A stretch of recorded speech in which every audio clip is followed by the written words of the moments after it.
नमः श्री कृष्णाय नमः।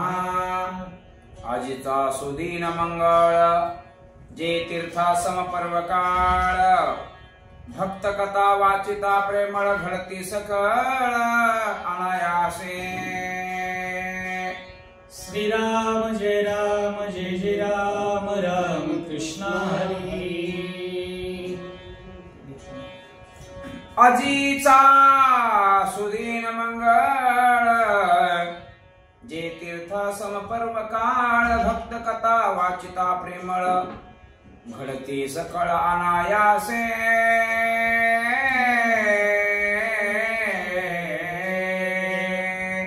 नमो विठ्ठला राजया पांडुरंगा, नमो रुक्मिणी माऊली ज्ञानगंगा, नमो पुंडलिका नमो चंद्रभागा, नमस्कार माझा रुक्मिणी पांडुरंगा। वक्रतुंड महाकाय सूर्यकोटि समप्रभ, निर्विघ्नं कुरु मे देव सर्वकार्येषु सर्वदा। प्रथमतः भगवान श्री पंढरीनाथांच्या चरणारविंदी नतमस्तक होऊन सकल संतांच्या चरणावर ज्ञाननिधी असणारे ज्ञानाचे सागर ज्ञानोबाराय, पंचमवेद निर्माते तुकोबाराय, प्रेम भांडारी नामदेवराय आणि भागवत संप्रदायाला आधार देणारे संत श्रेष्ठ एकनाथ बाबांच्या चरणी वंदन करून भक्ती विजय ग्रंथ या भक्ती विजय ग्रंथामध्ये 16वा अध्याय हरी संत श्रेष्ठ महिपती बाबा ताहराबादकर यांनी हा लिखाण केलेला ग्रंथ करते आज भक्तांच्या कथेचं वर्णन आणि महात्म्य वर्णन करतात या ओळीच्या माध्यमातून। ती कथा किती श्रेष्ठ आहे ज्ञानोबराय वर्णन करतात। तेही प्राणा परुते आवडती जे निरुते, जे भक्त चरित्रा ते प्रशंसिते। भगवंताला ती भक्ताची कथा अतिशय प्रिय असणारी, म्हणून ती कथा जो कोणी वर्णन करतो, जो कोणी ऐकतो, प्रत्येकाला लाभ त्या ठिकाणी पूर्णत्वाचा मिळतो असं वर्णन चाललेलं आहे। ना तरी 360 व्रते विधेयुक्त केली समजते, की अश्वमेध घडले शते निष्काम बुद्धी निजनिष्ठे। भक्त कथा म्हणजे कशी आहे, किती श्रेष्ठत्व आहे या कथेचं सांगताना महिपती बाबा सांगायला लागलेले आहेत। या पृथ्वी तलावरचे जे सर्व तीर्थ आहेत 360 तीर्थ सांगितले जातात आणि ते सर्व तीर्थ कुठं कुठं आहेत याचं वर्णन सांगितलं शास्त्राने। एक सगळे तीर्थ कुठं आहेत? समुद्रामध्ये। तीर्थे जे का त्रिभुवने, जी एका घडती एका समुद्रावगाहनी,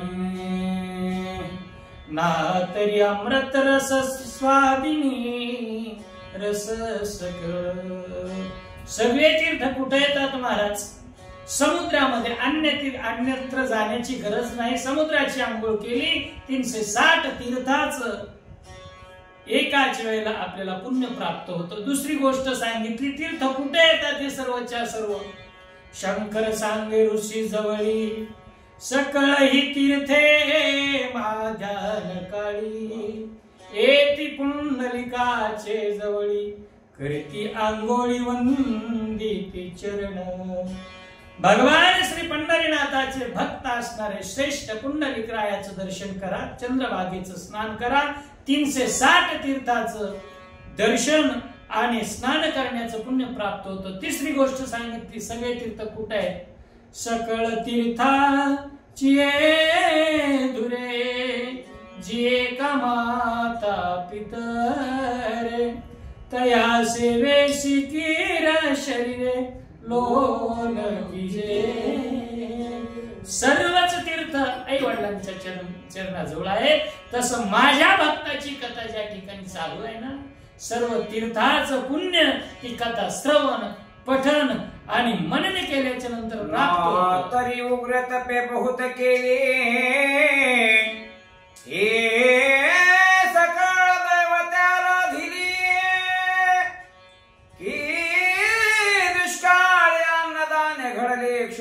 अर्तासी अनायसे.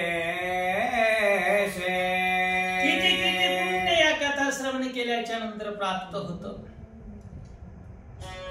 दुष्काळ पडावा, त्या दुष्काळामध्ये एखाद्या महात्म्यानं जीवाचे हाल बघून त्या ठिकाणी आपल्याकडे अन्नसत्र चालू करावं आणि ते अन्नसत्र चालू केल्याच्या नंतर जो भुकेजलाय ना, त्या भुकेजल्याला किती आनंद होत असतो. का दुकाळिया मिष्टान्न, दुष्काळामध्ये सापडलेल्या माणसाला मिष्टानाचं भोजन दिल्याच्या नंतर जे पुण्य प्राप्त होतं ते या कथेच्या श्रवणाने त्या ठिकाणी प्राप्त होत आहे. पठनाने मननाने प्राप्त होतय अशी भक्तांची श्रेष्ठ कथा आहे. महाराज म्हणतात की विधियुक्त घडला चतुर्थाश्रम,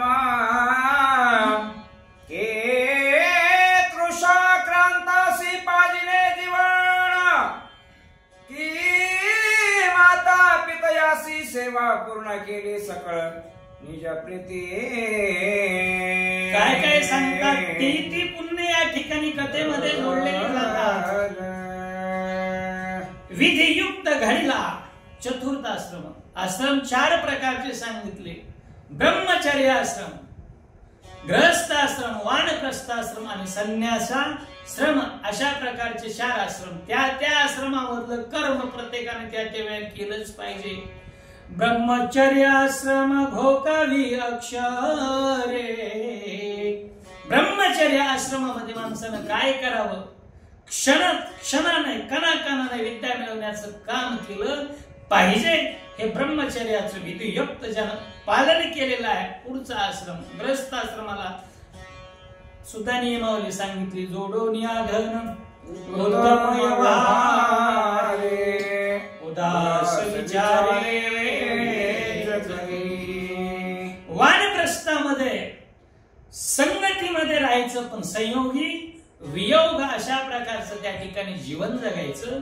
आणि संन्यासाश्रमामध्ये एकच काम करा. संन्यासाश्रमामध्ये काय करायचं, संन्यासाश्रमामध्ये मी तू पण, मी माझा अहंकार त्या ठिकाणी नाहीसा करून जीवन जगायचं.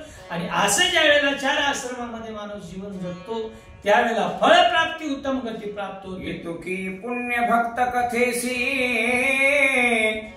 श्रोतया लाधती अनायासी, मग प्रसन्न भव निरुषिकेसी अक्षय पदासी ठेविले.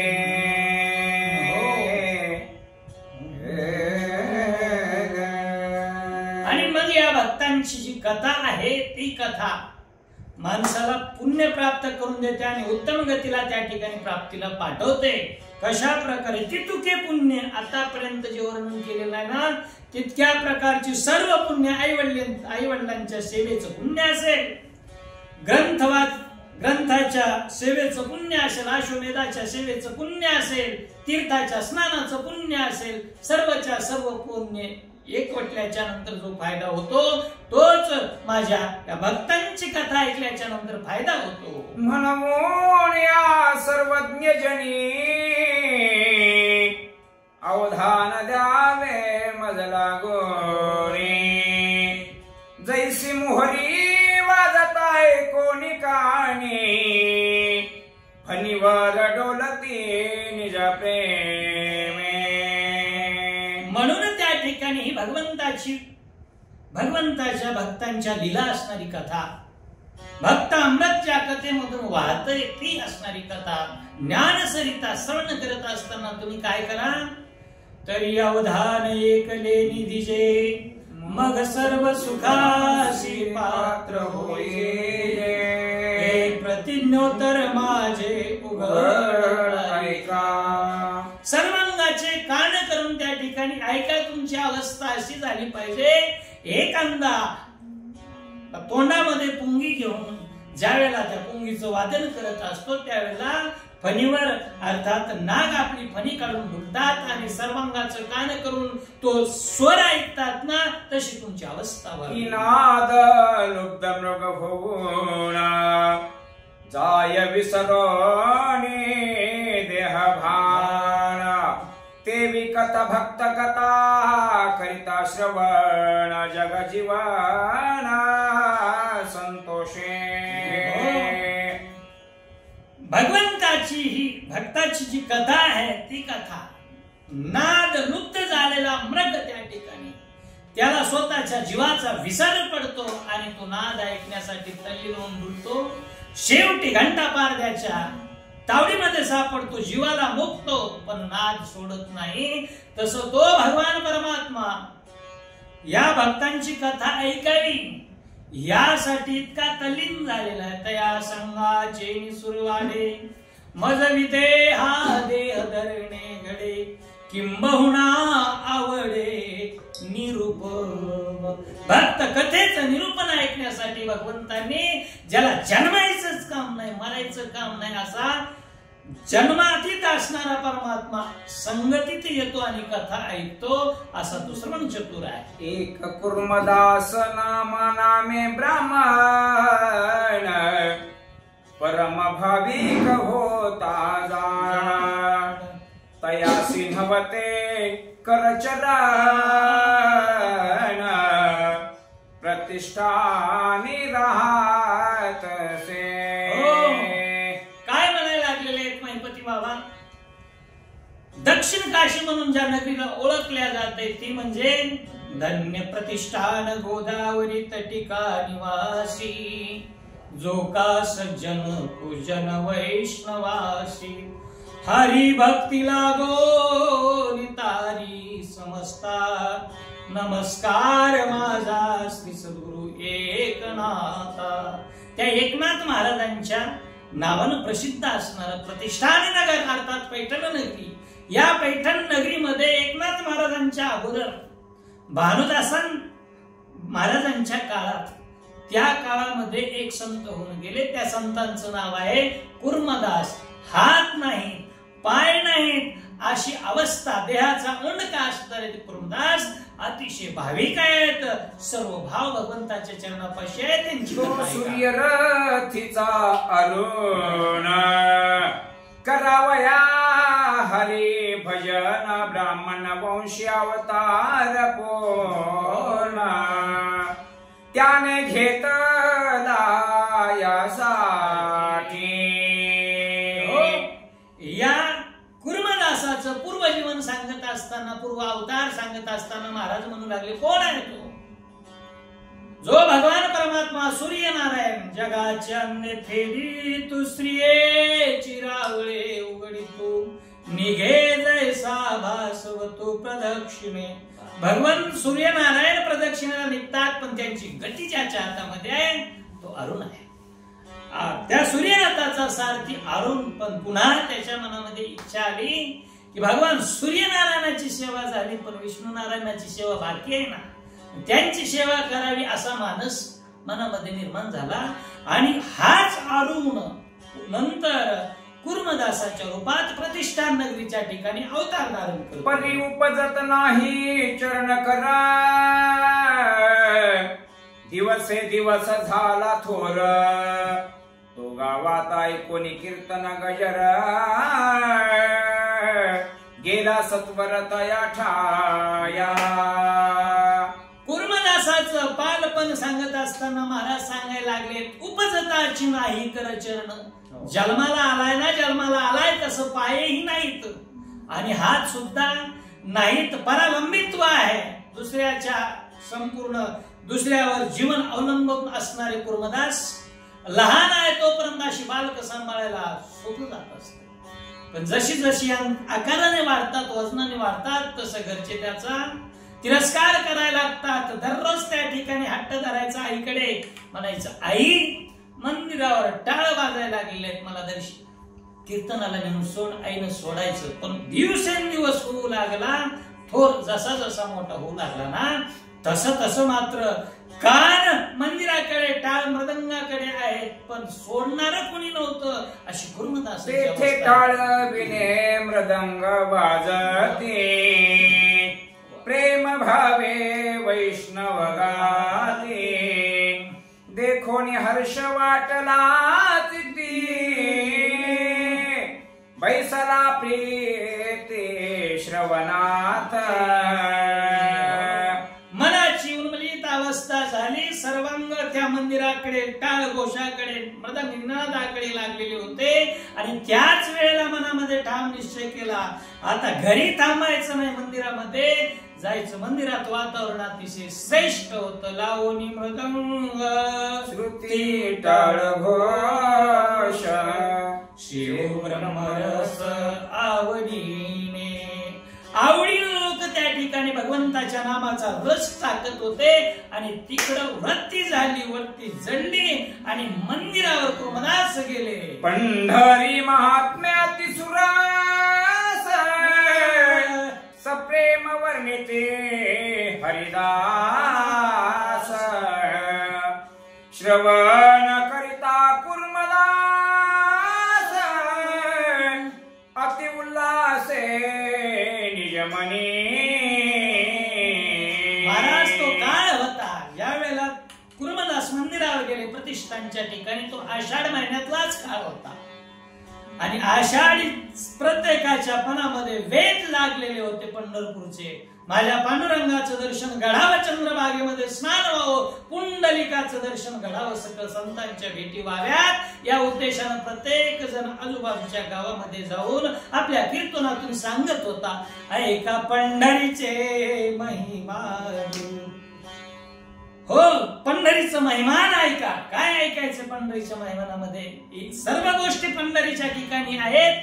जगामध्ये अनेक तीर्थ असतील पण पंढरपूर असं क्षेत्र आहे, अवघीच तीर्थे घडती एक वेळा चंद्रभागा. सगळ्या तीर्थाचं दर्शन पंढरपुरामध्ये नवे नवे. सकळ ही पापे गेली दिगंतरी, वैकुंठ पंढरी देखिलिया. वैकुंठ पंढरी क्षेत्र पाहिल्याबरोबर सर्व केलेली पातक आकाशामध्ये दिशा उलंघून निघून जातात. हे ज्या क्षेत्राचं महिमान आहे, अशा क्षेत्राचं महिमान वक्त्याच्या मुखातून कुर्मदासाच्या मग जोडून या दोन्ही कर तयासी बोले मधुर उत्तर.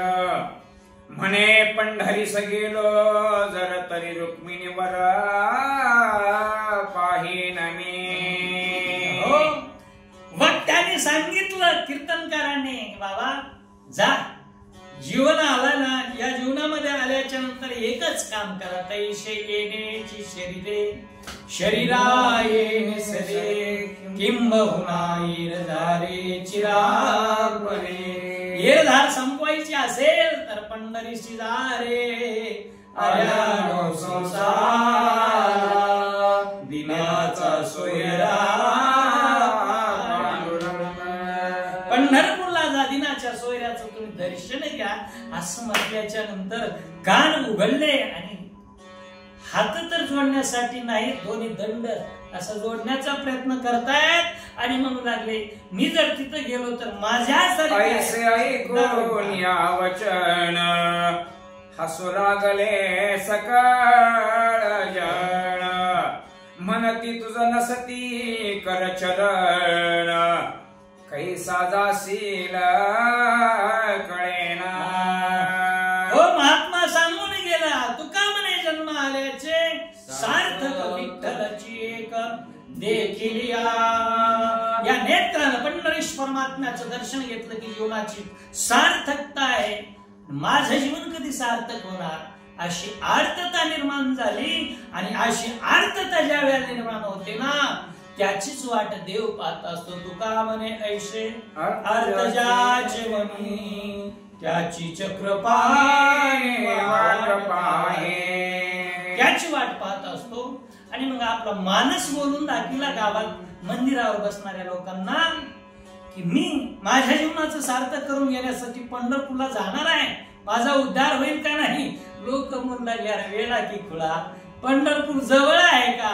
संभाजीनगर मध्ये पैठण आणि सोलापूर जिल्ह्यामध्ये ते पंढरपूर, इतका अंतर तुला कसं शक्य आहे? कसा जाणार आहे? वेड्यात काढू लागला. नसता अंडजास केवी अक्रनिसिल गगनास, की चरण नसता मनुष्यास कैसा चढेल डोंगरी.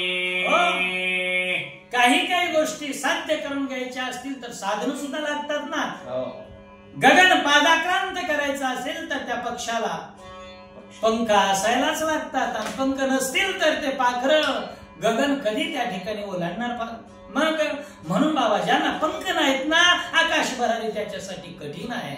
आणि ज्या कुणाला पाय नसतील ना, पाय नसणाऱ्या माणसाला चालणं फार त्या ठिकाणी कठीण होत असतं. आणि तुला तर पंढरपूरला जायचंय, जगाच्या जीवनाला पाहायचंय ना, शक्य वाटत नाही असं त्याला हिमून बोलू लागला. तरी बधीर असता श्रमण कैसे ऐकावे हरि कीर्तन की कंठ बैसला तरी गायन कैशा रीती करावे.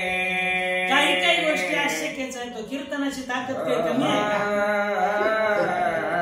खूप मोठी कीर्तनाची ताकद आहे. कीर्तनाचे नटनाचे नाशिले व्यवसाय प्रायश्चिताचे. जे नामची नाही पापाचे ऐसे केले यम मने कवना ते यमावे. दमू मने कवना ते दमावे. तीर्थे मनती काय खावे दोष कदाची नाही. ही कीर्तनाची ताकद आहे. कानावर कीर्तनाचे स्वर पडले ना जीवनाचा उद्धारच आहे. पण बधीर आहे ना, त्या बधीराला ऐकायलाच येत नाही. मग त्याला त्या कीर्तनाचा काय फायदा होणार आहे? नाही ना. तशा पद्धतीनं त्या ठिकाणी तुला पाय नाहीत ना, पंढरपूर दर्शन पदरी नसता धन सुखी न होसी याचक जन की विद्याभ्यास नसता पूर्ण कैसा सन्मान होईल त्याचा. बाबा तुझी सदिच्छा चांगली आहे, पण काही काही अडथळे असतात. त्या अडथळे पार करावे लागतात ना.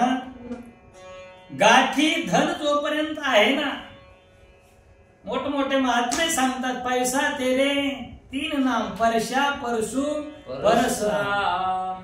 कशामुळे हे धनवंता लागी सर्व मान्यता आहे जगी. पैसा असेल तरच या जगामध्ये त्या ठिकाणी संपूर्ण मान सन्मान मिळत असतो. आणि पैसाच नाही मानाची अपेक्षा करायला लागला, कुठून त्या ठिकाणी मान भेटेल? हे जसा शक्य तसं पायाविना पंढरपूरची वारी अशक्य आम्हाला वाटते. ती मंडळी सांगू लागली. मन नसता पुले अधीन तरी कैसे घडेल योग साधन की सद्गुरु कृपा नसता पूर्ण तरी आत्मज्ञान नव्हे की. तुला जर त्या ठिकाणी योग साधून घ्यायचा असेल ना, योगाकडून देवाची प्राप्ती करून घ्यायची असेल ना, योग करण्यासाठी अगोदर मनाला ताब्यात ठेवावं लागतं. पण मनच सैराट झालंय ना. काय काय करी परिणायके करुणे त्याची करी वचना. मेव अधपतना आदरिले काय काय श्रीया म्हणा. कानावर असणार मन आणि हे मन मोकाट सुटलेलं असताना योग जसा शक्य नाही ना. आणि ब्रह्मज्ञान प्राप्त करून घ्यायचं असेल तर सद्गुरूची कृपा नसेल तर ब्रह्मज्ञान सुद्धा प्राप्त होऊ शकत नाही. म्हणून ते जसा नाही कर चरण आणि पंढरीशी करू म्हणसी गमन. हे ऐकून आमचे मान साशंकित पै झाले. पंढरपूरची वारी करणं म्हणजे पाय असून ज्याचं वजन वाढलंय त्या माणसाला सुद्धा जड आहे. ते म्हणतात आम्ही वारीत जातो पण गाडीत बसूनच वारी करतो. वारी करते का नाही. आणि असे पाय असून माणसं बेजार आहे. तुला तर पाय नाही, हात नाही आणि मनाच्या ठिकाणी तो ठाण मानलेला आहे की मला पंढरपूरला जायचंय. काही हो पण देवाचं दर्शन घ्यायचा असा तू अट्टास केलास ना, तुला शक्य वाटत नाही बाबा. आमासी सर्व संपत्ती धन, शरीरासही आरोग्य होते जाना, परी घडले नाही तीर्थाटन, म्हातारपणापर्यंत. काय आमची अवस्था सांगा. साधू संत सांगून गेले जवळ हे सकळ सिद्ध आहे, हात चालावया पाय, तव तू आपले सोयीत पाय, तीर्थयात्रे जायच नको. तीर्थयात्रेला गेलं पाहिजे सगळ्यांनी सांगितलं, पण आम्हाला हात होते पाय होते, बर सर्व हे असताना आरोग्य सुद्धा लाभलेलं होतं, तरी सुद्धा वार्धक्य आमच्याकडे आलं, पण पंढरपूर घडलं नाही. आणि तुझ्याकडे काहीच नाही आपलं, तरी पंढरपूरला जायची इच्छा आहे. आणि तू वासना धरिली आईसी, भरवसा न वाटे आम्हासी, जे कर चरण नाही तुझासी, कैसा जासी कळेना. एवढे सुदृढ आम्ही असताना, आरोग्याचं वरदान आम्हाला लाभलेलं असताना आमच्यानं पंढरपूरची वारी घडली नाही. आणि असं असताना तू मात्र अट्टास धरलेला आहेस, चंग बांधलेला आहेस, तू पंढरपूरला जातो म्हणतोस, कसं शक्य होईल बाबा? विचार. कुर्मदास म्हणे त्यासी, नरदेह लादला अनायासी, येथे न जाता पंढरीसी, तरी पुढे 84 चुकेना. कुर्मदास म्हणू लागले, अरे वेड्यानो, तुम्हाला सगळं प्राप्त असताना सुद्धा महत्व कळालं नाही. नरदेहासारखा श्रेष्ठ देह प्राप्त झाला ना तुम्हाला.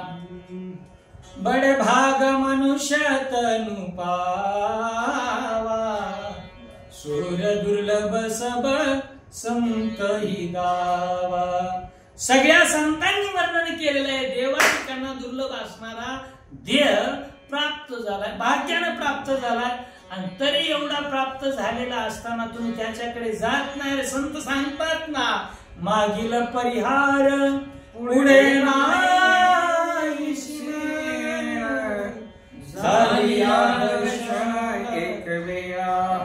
त्याचं दर्शन झालं ना, एकदा दर्शन झालं की माग काय केलंय काय झालंय याचा परिहार द्यायची गरज नाही. आणि तुम्ही जात नाही, जीवनाचं कल्याण करून घ्या. ऐसा अनुताप धरून अंतरी, तेथोनी निघाला झडकरी, गावापासून कोस भरी,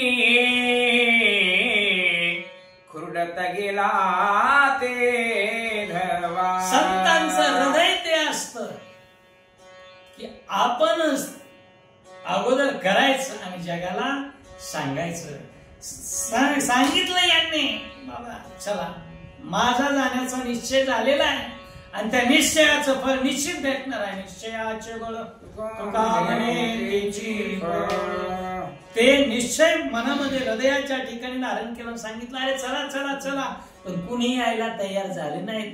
हात पाय चांगले असलेले प्रत्येकाने माघार घेतली आणि पाय नसलेला हा कुर्मदास खुरडत खुरडत खुरडत कोलंट्या खात मारुतीच्या देवळात जाऊन उतरला गावात. क्षुधा तृष्णा लागली बहुत, चिंता क्रांत झाला. निश्चय करणं सोपं आहे, पण निश्चयामध्ये अडथळे सुद्धा तेवढेच असतात. पण भक्तांना माहित असतं की संकट जरी आले ना, माझा परमात्मा सोडविल माझा स्वामी निश्चय. प्रतिज्ञा हे दाशी केली आम्ही, आमच्या दासाची प्रतिज्ञा पूर्ण करणारा माझा पांडुरंग परमात्मा आहे. म्हणून निघाले कुर्मदास खुरडत खुरडत खुरडत खुरडत वाटेला रस्ता पार करत, कधी काठ्यामध्ये पडावं कधी खड्ड्यामध्ये पडावं, वर निघावं आणि म्हणे पंढरीला मज सांभाळी तू अनाथा तुझा वाचोणी बंधू चुलता माय बाप दिसेना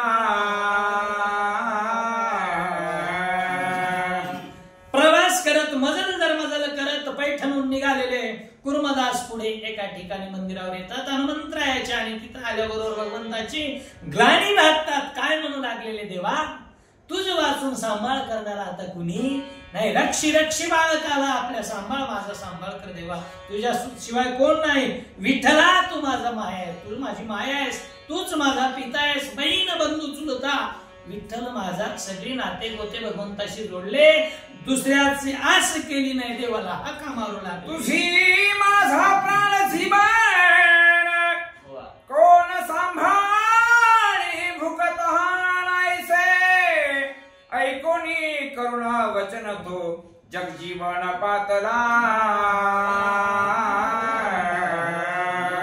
देवा या ठिकाणी मला संकट मध्ये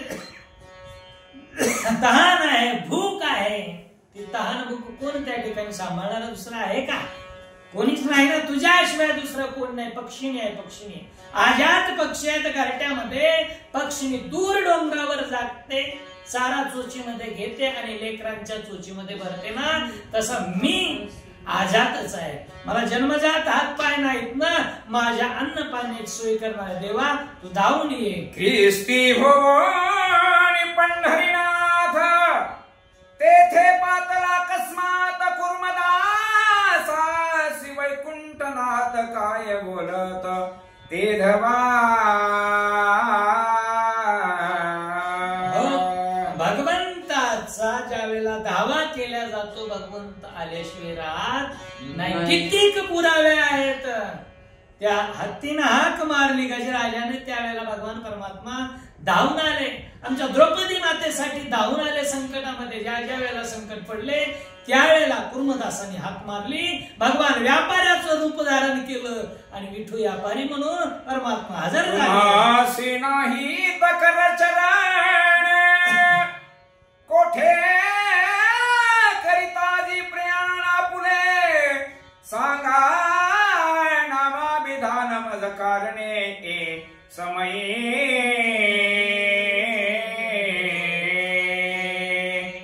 आले भगवान आले रूप बदललेला आहे व्यापाऱ्याच्या रूपामध्ये आलेला परमात्मा म्हणू लागले तुम्हाशी नाही कर चरण पाय नाही तर हात नाही असं तुमचं शरीर आहे आणि अशा अवस्थेमध्ये तुम्ही कुठे निघालेला आहात तुमचं नाव काय आहे देहाला काय म्हणतात आपला परिचय द्या भगवंताने म्हणे पंढरीसी इच्छा वाटते जावयासी नाव पुसरे आमास तरी कुर्मदास जाणी भगवंताला आपल्या देहाचा परिचय करून देत असताना सांगितलं कुठे निघालात विचारताय ना आवडे मनासी जावे पंढरीला जावं अशी अंतःकरणामध्ये आवड आहे आणि अशी आवड धरून तर मी पंढरपूरला निघालोय पण हात नाहीत पाय नाहीत असं म्हणताय असू द्या पण इच्छा दृढ केलेली आहे आता या देहाला कुर्मदास असं म्हणतात कोण म्हणाले कुर्मदास वचन ऐकोनी श्रीपती संतोषोली परमचित्ती म्हणे अनायास आमासी संगतीला धर्यावची तिने भाग्य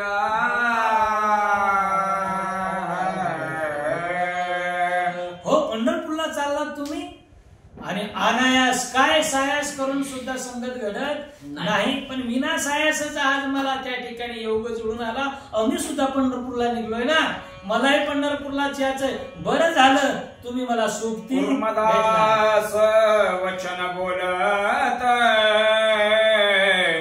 मी तव कर्ण चरण नाहीत तुम्हासी आमुची संगत कोण्या उपयोगी पडेल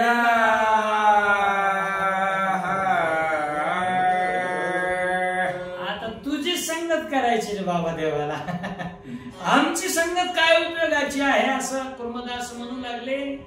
अहो एखादा त्या ठिकाणी अपंग माणूस यात्रेला आपल्या सोबत निघाला तर ओझ वाटते, ओझ माणसाला. आपण यात्रा करावी का याला सांभाळीत बसावं अशा प्रकारचा भाव होऊन माणूस त्याला कट मारण्याचा प्रयत्न करतो. पण तसं नाही. कुर्मदास म्हणू लागले तुम्ही निघालात ना माझ्यासोबत, माझ्या संगतीची अपेक्षा करतात, मी काय तुमच्या मोठे करिता आगमन सांगा पुले नामा विधान ऐसे ऐकोनी मनमोहन काय वचन बोली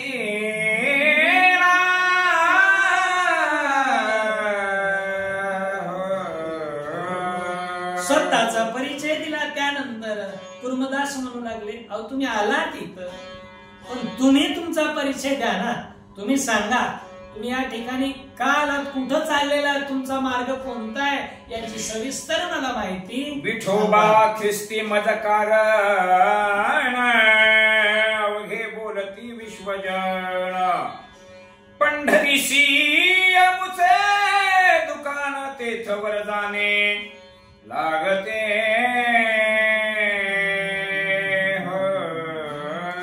काय म्हणू लागले भगवान परमात्मा रूप पालटलेला आहे आणि म्हणतात या देहाला विठोबा असं म्हणतात. विठोबा ही व्यापारी, विठू व्यापारी नावाचा व्यापार करणारा माणूस आहे. पंढरपूर क्षेत्राच्या ठिकाणी माझं भव्य दिव्य असणारं दालन आहे. त्या दालनामध्ये मी कपड्याचा व्यापार करतो आणि तिथं मुख्य दुकान आजूबाजूच्या गावामध्ये सुद्धा माझा व्यवहार चालतोय. तो व्यवहार सांभाळण्यासाठी मी आलोय, मला तिथपर्यंत येऊ द्या. पुंडलिक वरदे विठ्ठल श्री ज्ञानदेव तुकाराम पंढरीनाथ भगवान की